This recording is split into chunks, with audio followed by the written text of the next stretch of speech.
आइए हम वचन की ओर मुड़ेंगे और वचन में जाने से पहले एक छोटी सी प्रार्थना कर लेंगे। स्तुति करते हुए प्रभु यीशु से आपके चरण बसाते, आपके भवन में आते, आपके घर में आते प्रभु जी, और वचन की ओर मुड़ने से पहले हम अपने आप को खाली करते हैं। मैं अपने आप को खाली करता हूँ प्रभु जी, मेरे जरिए से आप सबसे बोलिए प्रभु जी, हम सबको यहाँ से आपके वचन में आशीषित कीजिएगा।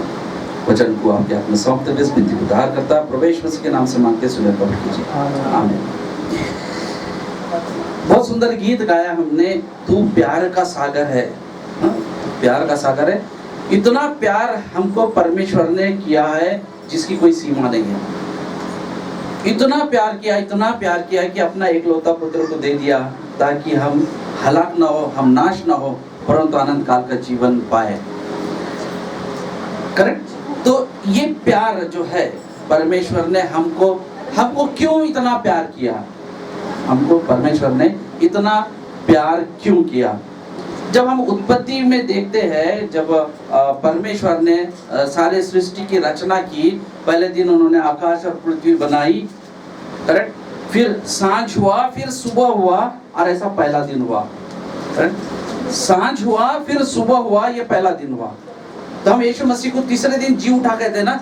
तो मैं कभी कभी सोचता था कि 3 दिन कहाँ होते हैं, 1.5 भी दिन नहीं होते हैं ना एक हिसाब से। सैटरडे की रात हुआ, फ्राइडे के दिन हमने उनको गाड़ दिया, और संडे के दिन सुबह में फिर से उन्होंने जी उठे।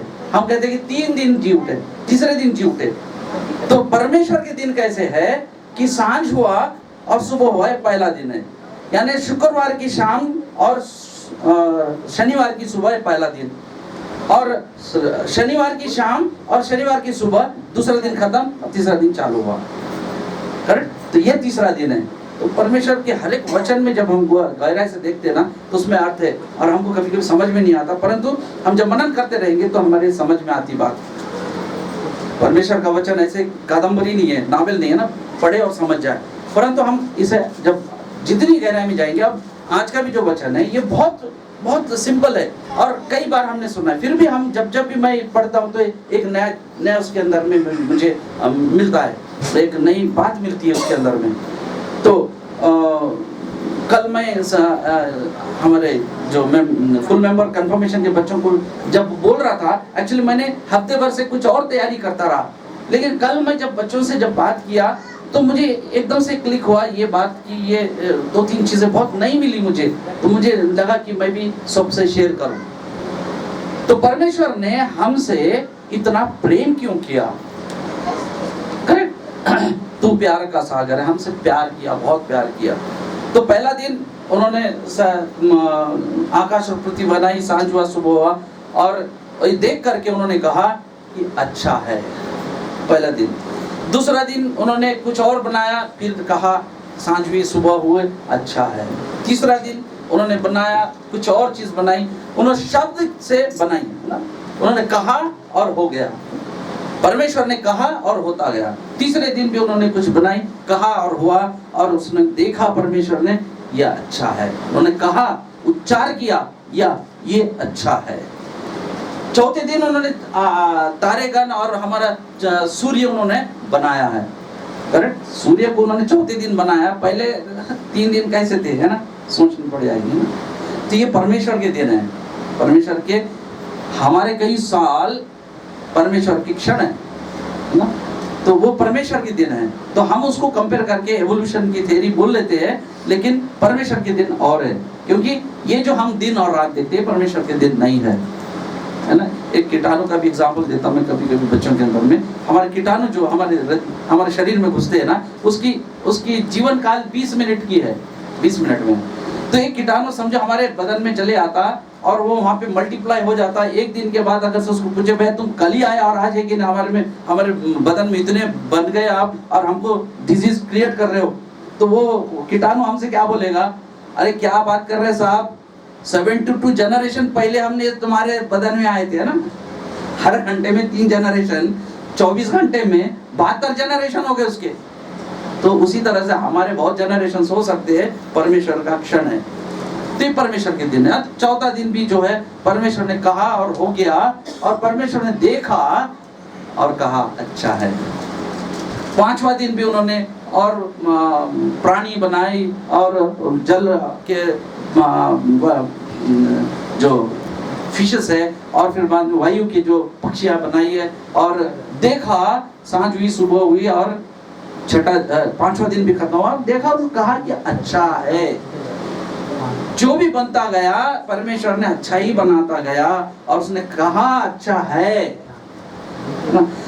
तो छठे दिन क्या हुआ, छठे दिन बनाने की प्रक्रिया बदल गई।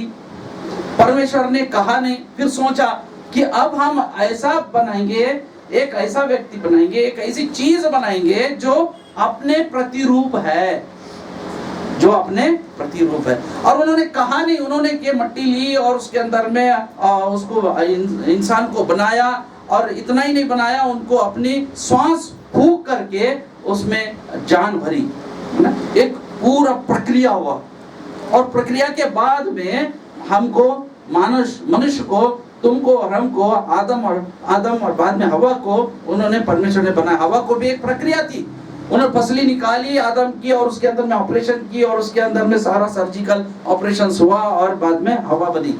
तो एक प्रक्रिया हुई, आदम को बनाने की भी एक प्रक्रिया हुई, और हवा को बनाने की भी एक प्रक्रिया। उन्होंने कहा और वह नहीं है, और दोनों को भी वो अपने प्रतिरूप में बनाया। इसलिए परमेश्वर जब देखा, और इनको उन्होंने सारी सृष्टि की पावर दिया, उन्होंने सारी सृष्टि के ऊपर हुकूमत करो तुम, है ना। और हुकूमत देने के बाद, इस सब देखने के बाद उन्होंने कहा बहुत अच्छा है। पहले 5 दिन उन्होंने जो भी बनाया अपने शब्द से बनाया, और अच्छा है, अच्छा था भी, और अच्छा परमेश्वर है बोला भी। लेकिन जब छठे दिन की जो प्रक्रिया थी, छठे दिन उन्होंने जो बनाया था, उसके अंदर में उन्होंने प्रक्रिया करके बनाई, इसलिए परमेश्वर ने कहा बहुत अच्छा है। और इसीलिए परमेश्वर हमसे बहुत प्यार करता है। परमेश्वर हमसे बहुत क्यों प्यार करता है? क्योंकि हम परमेश्वर की मास्टरपीस है ना। वो लियोनार्डो डा विंसी बहुत बड़े पेंटर होकर गए, उनका मास्टरपीस वो लॉर्ड सपर है ना, परमेश्वर यीशु मसीह का जो हम फोटो देखते हैं ना, जब आखिरी भोजन का, लास्ट सपर और मोनालिसा, ये दो उसके उनके मास्टरपीसेस है। हम मोनालिसा को बनाने के लिए उन्होंने 12 साल ली बनाने के लिए, कई उसके ऊपर पढ़ते थे, और वो बारीकी से, हर बारीकी से उसके ऊपर से उन्होंने बनाई। ये लियोनार्डो डा विंसी का एक मास्टरपीस रहा। और इस दरमियान में 12 साल के अंदर में उन्होंने ऐसे हजारों पेंटिंग्स बनाई, लेकिन उन्होंने उनको कभी चाहे उसको अगर से आप डिस्ट्रॉय भी कर दिए होंगे, या कहीं इधर भी उधर चले गए, उनको उसको वास्ता नहीं है। लेकिन कोई अगर से मोनालिसा उनके जीते जी कोई डिस्ट्रॉय करे, ये वो बर्दाश्त नहीं करेंगे। क्यों? क्योंकि ये उनकी मास्टरपीस है। उन्होंने इसकी बड़ी शिद्दत के साथ, बड़े अपने पूरा स्किल डाल करके उन्होंने ये मास्टरपीस बनाया। इसी तरह से परमेश्वर के हम क्या है? मास्टरपीस है। हमको एक दिन भर की प्रक्रिया परमेश्वर ने ली है, और हमको मिट्टी से लेकर के प्रक्रिया करके उन्होंने बनाया। और नहीं बनाया क्योंकि उन्होंने इतना चाहते थे, उसको पूरा प्रभुत्व दिया पूरी संसार के ऊपर, और कहा बहुत अच्छा है। क्योंकि जब परमेश्वर ने कहा ये बहुत अच्छा है, तो इसलिए परमेश्वर भी बहुत प्यार किया हमसे। अब सारी बातें थी, अच्छी थी। फिर 7वें दिन उन्होंने आराम की, एदन बाग के अंदर में सारा चीज व्यवस्थित रहा। लेकिन शैतान जो है, अब शैतान का एंट्री यहाँ पे होती है। शैतान परमेश्वर से उसका वाद विवाद है, वो परमेश्वर से लड़ नहीं सकता, उसकी शक्ति उसके लड़ने के बराबर नहीं है। तो उसने क्या किया? हमको, इंसान को, आदम को उसने टारगेट बनाया। एक छोटी सी कहानी बताऊंगा ताकि हम समझे। एक डाकू को पुलिस कमिश्नर ने क्या किया? जेल में बंद किया, अरेस्ट करके, है ना। तो वो डाकू जो है पुलिस कमिश्नर को नेचुरली घृणा करेगा, गुस्से में आएगा ना, ये इसने ना मेरे को जेल में डाला है ना, गब्बर सिंह की तरह। उसने भी आकर के जाकर, अगर सब पिक्चर देखे होंगे तो आकर के उन्हें बदला लिया है ना। तो अगर से डाकू को बदला लेना है पुलिस कमिश्नर से, वो नहीं ले सकता। क्यों नहीं ले सकता? क्योंकि वो उसकी कुवत में बहुत कम है। पुलिस कमिश्नर बहुत पावरफुल है, परमेश्वर बहुत पावरफुल है, शैतान उनसे लड़ नहीं सकता। तो क्या करता? तो डाकू क्या करता? वो कमिश्नर का बेटा रोज स्कूल जाता, वो आके रेकी किया है तो स्कूल जाता है ना। और क्योंकि पुलिस कमिश्नर जानता था, क्योंकि उसके दुश्मन ज्यादा है, बहुत लोगों को उसने अरेस्ट करके जेल में डाला है, तो उसको इसलिए सिक्योरिटी भी देते हैं लोग, हम लोग देते हैं। लेकिन पुलिस कमिश्नर ने अपने बेटे से कहा कि बेटे तू सीधा स्कूल जाना और आना घर में, इंस्ट्रक्शन दिया, करेक्ट। तो डाको क्या करता कि उससे मीठी बात करता और उसको एक कैडबरी देता, बोलता कि चलो हम चाचा ने आपको बुलाया, ऐसा बोल करके उसको अपने इसमें वश में करके लेकर चले आता। और वहां से जाने के बाद फोन किया है ना कि भाई तेरा बेटा मेरे कब्जे में है, करेक्ट। एग्जैक्टली ऐसा ही एदनबाग में हुआ, क्योंकि शैतान परमेश्वर से लड़ नहीं सकता। उसका जो प्रिय है वो परमेश्वर जिसको प्यार करता है, जैसा पुलिस कमिश्नर सबसे ज्यादा किसे प्यार करेगा? अपने बेटे से प्यार करेगा। उसकी सारी मलकियत उसके लिए है, उसका सारा कारोबार उसके लिए, अपने बेटे के लिए है, उसका अपने पूरा जान वो निछावर करेगा तो अपने बेटे के लिए। तो शैतान क्या कर रहा है? जिस पर परमेश्वर ज्यादा से ज्यादा प्यार करता है, उसने कहा कि ये सबसे अच्छा है, परमेश्वर जिसको प्रेम करता है, अति प्रेम करता है, उसको उसने क्या किया? किडनैप कर दिया है ना। एदनबाग के अंदर में ये वाक्य है, आज जो हम देखेंगे वो ये वाक्य है। तो कई बार ऐसा भी होता है कि हम परमेश्वर से रोते हैं, परमेश्वर ने इतना प्रेयर करते हैं, इतना प्रार्थना करते हैं, हमारी परमेश्वर तू सुनता क्यों नहीं है ना। हम बहुत सारे इजीली हम परमेश्वर को दोष दे देते, लेकिन परमेश्वर ने जो इंस्ट्रक्शन दिया हम फॉलो नहीं करते। जैसा वो बेटे ने उसको इंस्ट्रक्शन दिया था, उसके डैडी ने, पुलिस कमिश्नर ने उसको इंस्ट्रक्शन दिया था कि भैया सीधा स्कूल जाना और आना। इंस्ट्रक्शन फॉलो किया क्या? नहीं किया। इसीलिए वो जाकर के वो तकलीफ में आ गया ना, इसलिए जाकर के वो शैतान की चुंगल में या चोर के चुंगल में या डाकू के चुंगल में आ गया। अब जब वो चुंगल में आ गया तो वो डाकू पावरफुल हो गया ना। डाकू पावरफुल है क्योंकि पुलिस कमिश्नर की दुखती दर्द उसके हाथ में है ना। अब परमेश्वर भी लाचार है एक हिसाब से, क्योंकि हम शैतान के वश में है। परमेश्वर हमसे प्यार करता है, अति प्रेम करता है, तो दया का सागर है, तेरा प्रेम अपरंपार है। लेकिन हम क्या करें? हम किडनैप किए गए, हम अपने आप को किडनैप करा लिए एदनबाग के अंदर। ये वाक्य उस वक्त का है, जेनेसिस उत्पत्ति इसका 3रा अध्याय जब हम देखते हैं तो शैतान क्या करता? अब शैतान परमेश्वर से बदला लेना है, बदला वो लड़ना है, तो उसने क्या किया? अपने उसके प्रिय आदम को पकड़ा, आदम और हवा, और उस एदनबाग के अंदर में ऐसे 2 वृक्ष थे बीच में। एक वृक्ष जीवन का वृक्ष और दूसरा वृक्ष जो है अच्छे बुरे ज्ञान का फल का वृक्ष। परमेश्वर ने ये इंस्ट्रक्शन आदम को दी थी कि इस वृक्ष का फल तू मत खाना, करेक्ट। तेरे लिए सारी चीज फ्री है, तू कुछ भी कर सकता है, तेरे को मैंने इसके अधिकार दिया, इसके सब चीज के ऊपर प्रभुत्व दिया, लेकिन ये वाला फल नहीं खाने का। तो आदम हवा को बताता है कि भैया देख, परमेश्वर ने हमको कहा कि ये वाला फल नहीं खाने का, ये वृक्ष का जो बीच में रखा है इस वृक्ष का फल नहीं खाना। और जिस दिन परमेश्वर ने आदम को बताया था कि जिस दिन तू खाएगा उस दिन उस घड़ी तू मर जाएगा, निश्चय मर जाएगा। खाली मर नहीं जाएगा, तू निश्चय ही मर जाएगा। Thank you. तो मृत्यु खाने के उपरांत डिसोबीडियंस पर है ये फरमान था। अब ये जो फरमान आदम को मिला था वो अपने हवा को भी ट्रांसफर किया, यानी हवा को सेकंड हैंड इंफॉर्मेशन मिला, इसको बोलते हैं सेकंड हैंड इंफॉर्मेशन। आदम को फर्स्ट हैंड इंफॉर्मेशन मिला, डायरेक्ट परमेश्वर से हुक्म आदम को रहा। अब शैतान क्या करता? हवा को पकड़ता, सर्प के रूप में आता, धूर्त वर्ड लिखा है, पर ये सर ने भी धूर्त का काफी विश्लेषण उन्होंने अपने इसमें वचन में दिया था। पर ये जो शैतान जो है आता, हवा के पास आता, वो टहल रही है, आराम से टहल रही है। तो शैतान का टेक्निक्स कैसे? टेक्निक कैसे पूछता? हवा, ये सच में परमेश्वर ने बोला ही मत खाने को, है ना? सच में बोला? तो तो वो पहला अटैक हमको क्या करता है, हमको डाउट, है ना, डाउट हमारे हृदय में, हमारे मन में डाउट यानी शंका निर्माण करता है। ये डाउट जो आया उसके माइंड में, ये पहला पाप है। और इसके विपरीत में परमेश्वर क्या चाहता हमसे, विश्वास चाहता।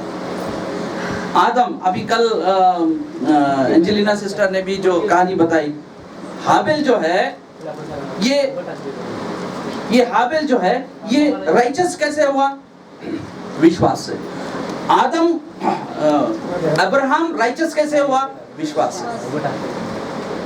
डाउट, शंका का अपोजिट क्या है, विश्वास है।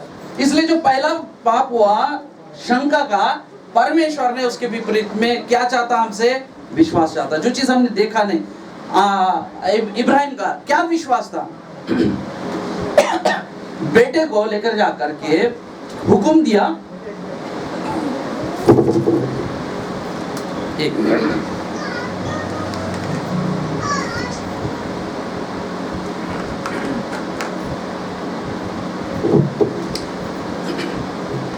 अब्राहम को हुक्म दिया परमेश्वर ने कि जा, तेरे, मुझे चाहिए कि तेरा बेटा मुझे बलि चढ़ा। नो क्वेश्चन, क्यों नहीं, ऐसा करे तो भी चलता, वैसा करे तो भी चलता, मेरा बेटा क्यों, मैं अच्छे से अच्छा मेमना दूंगा, है ना। परमेश्वर, हमारे पास ऐसे ऐसे रीजंस होते हैं। मैं क्यों, तकलीफ में मैं क्यों, अय्यूब भी बहुत तकलीफ में था, है ना। वो कह सकता था कि मैं क्यों, परमेश्वर मैं तेरा अच्छा भक्त, मैं तुझे आराधना करता हूँ, ये सारी तकलीफें मुझे क्यों, करेक्ट नहीं कहा। ये विश्वास की परीक्षा है, ये विश्वास है। परमेश्वर क्या चाहता है, उसके विपरीत में विश्वास चाहता। यीशु मसीह हमारे लिए मारा गया, ये विश्वास जब आएगा वो शंका नलीफाई होगा। दूसरा, उसने क्या करा, शैतान ने बोला कि उसकी दूसरी टेक्निक, पहला टेक्निक ये है कि शंका डालेगा, दूसरा टेक्निक ये है अर्ध सत्य बोलेगा, वो झूठ नहीं बोलेगा। याद रखो, शैतान पूरा झूठ बोला तो हमको आसानी से समझ में आता कि कौन झूठ बोल रहा, और झूठ बोले कि हम सतर्क हो जाएंगे, हम सावधान हो जाएंगे।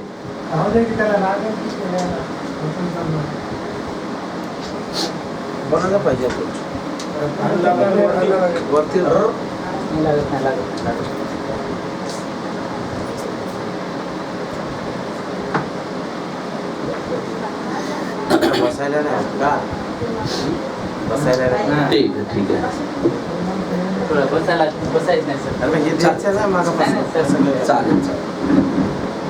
ओके। तो शैतान का दूसरा टेक्निक है वो अर्ध सत्य बोलेगा। अगर से पूरा झूठ बोलेगा तो समझ में आ जाता हमको, हम उसका नहीं सुनेंगे। अर्ध सत्य क्या था कि तुम अगर से खाओगे तो नहीं मरोगे, ये झूठ था।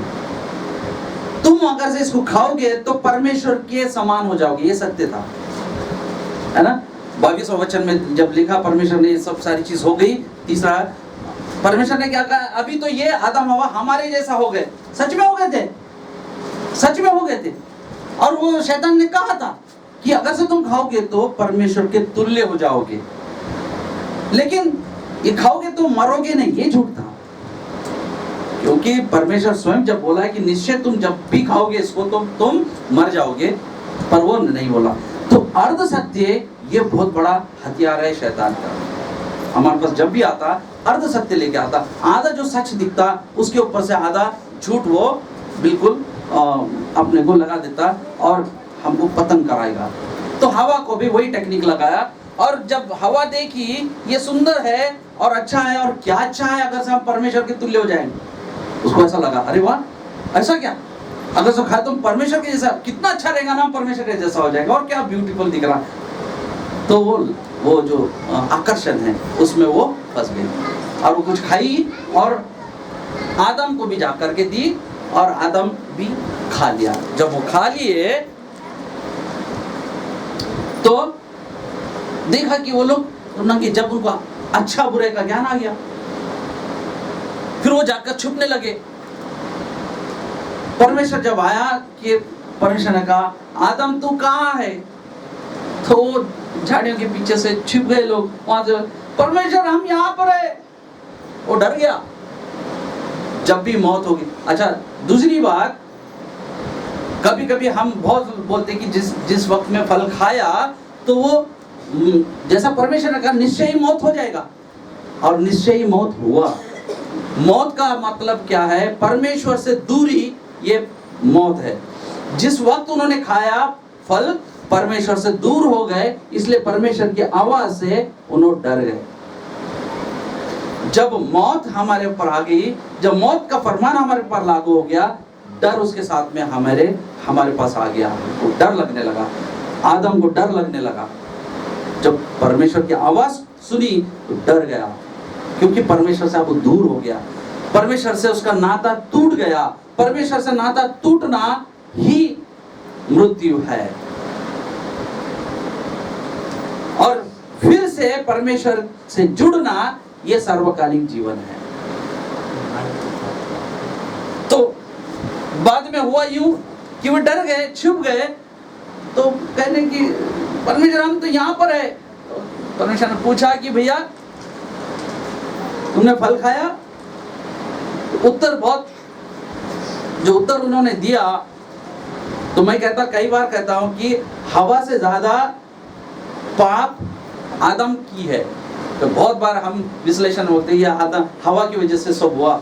हालांकि हवा की वजह से मिस्टेक हुआ जरूर है, लेकिन आदम एक स्टेप आगे जाकर के पाप किया है। जब आदम से पूछा कि भैया तू क्यों खाया? मैं तो तेरे को इंस्ट्रक्शन दिया था ना, फर्स्ट हैंड इंफॉर्मेशन किसको था? तेरे को था। तेरी जिम्मेदारी थी कि हवा को तू रोके और तू वो फल नहीं खाता। करेक्ट? तो क्या उत्तर दिया उसने? किसके ऊपर दोष डाला? तूने बनाया। करेक्ट? वो परमेश्वर को दोष देने तक भी पीछे नहीं हटता। परमेश्वर तू जो दिया ना इसको, हवा को, ये इसने लाई। मैं मिस्टर इनोसेंट, मैं मिस्टर इनोसेंट। किसकी गलती? ये तुमने दिया ना। ये क्यों? ये नेचर आज भी हमारे पास है, आज भी हमारे पास है। हम जब गलती करते तो हमारे मुख पर वो उसका पश्चाताप अंगीकार नहीं होता। हम 10 झूठ बोलेंगे और 10 गलतियां करेंगे, पर वो अपने ज़बान पे नहीं आता। और यही पहला शंका का अपोजिट विश्वास। दूसरा पाप हुआ डिसोबीडियंस का उल्टा परमेश्वर की आज्ञा को मानना। परमेश्वर की आज्ञा सिर्फ 2 ही है।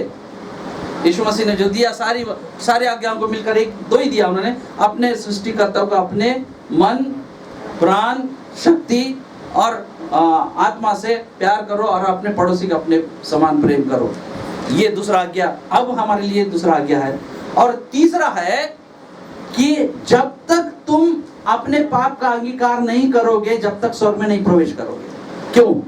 क्योंकि हमने स्वर्ग के एदन बाग के अंदर में हमने अपनी गलती स्वीकारा नहीं था।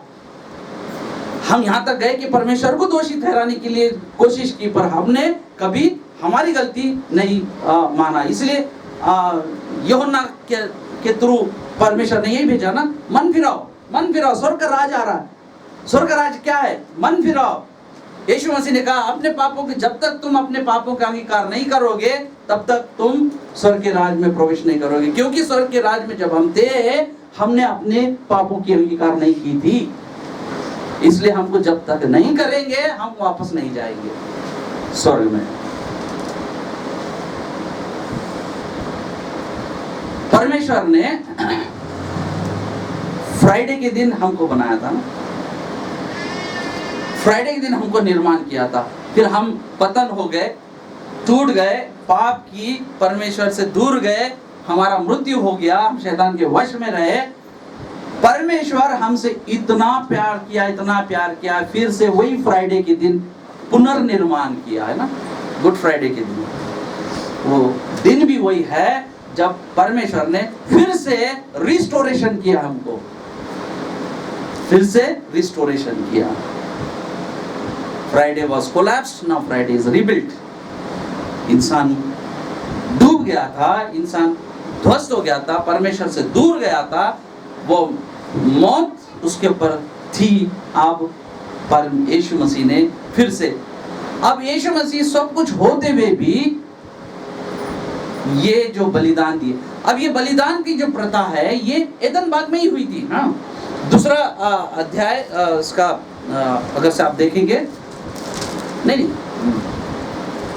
तीसरा अध्याय आप देखेंगे, वचन 22 पढ़ो।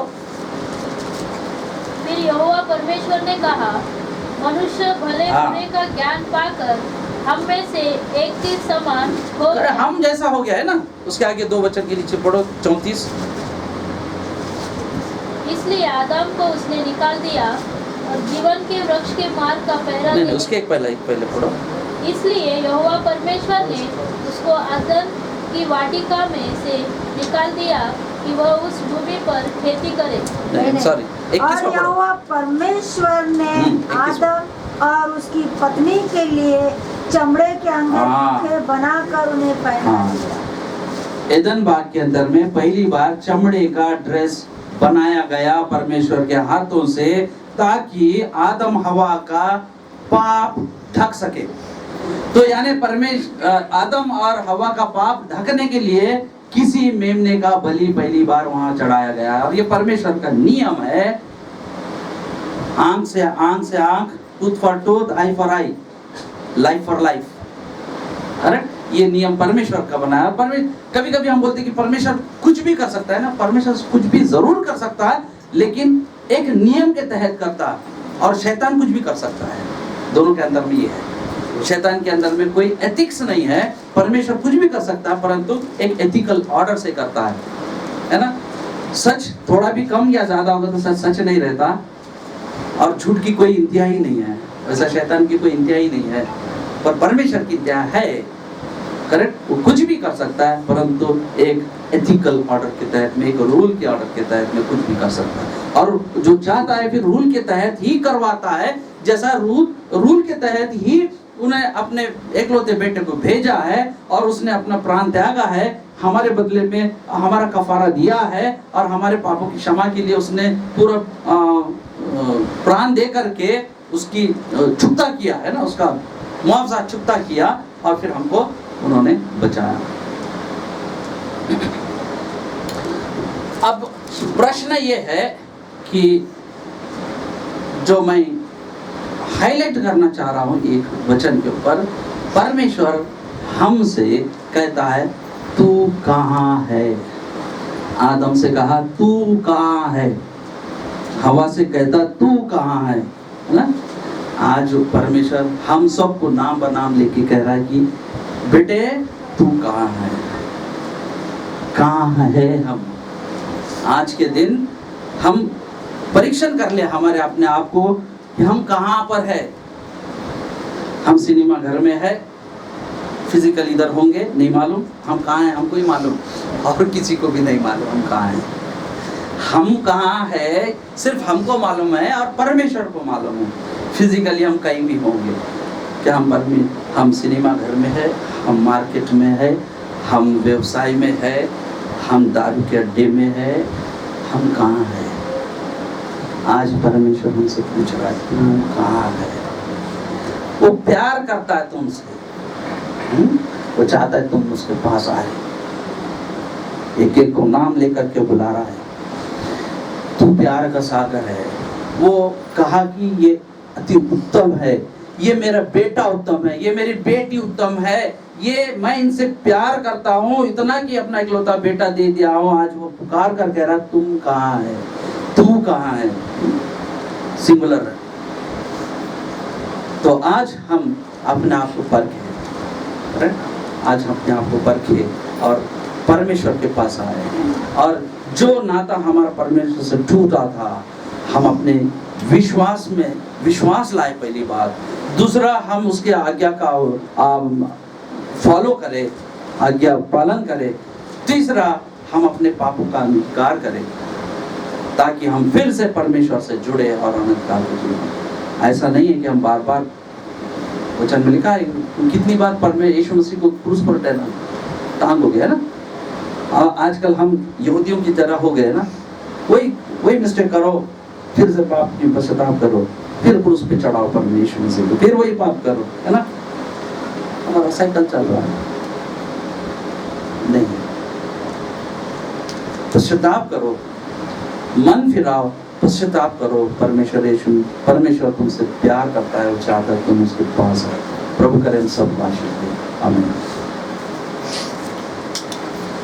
इस वक्त हम एक और गीत गाएंगे और इस गीत होते समय हम अपने भेंट परमेश्वर को अर्पित करेंगे।